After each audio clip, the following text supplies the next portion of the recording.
child's medical records. Right now, Michigan minors can receive some medical care without parental approval, but State Representative Joe Aragona wants to give parents full access to every medical record. News 10's Jaden Hawkins has that story.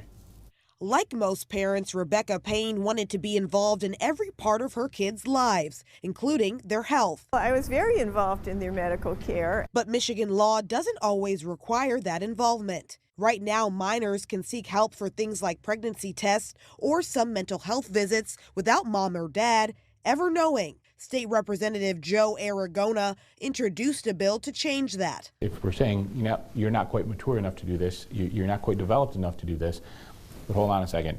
You can make all the decisions and you can completely understand and you're mature enough to know everything that comes within your medical records.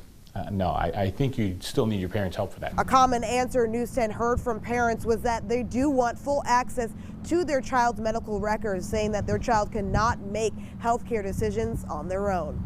Dr. Leonard Fleck with Michigan State University says the legislation is a complete violation of confidentiality. Physicians have a presumptive ethical obligation to protect the privacy, confidentiality rights of all their patients. Some parents are thoughtful, sensitive, caring, kind, and would react appropriately. Others might become violent. Payne's children are grown now, but she says she understands the need for some kids to seek health care on their own. What we don't need is to push them back online or to friends or to people who are going to give them bad advice because they don't feel safe asking a trusted professional.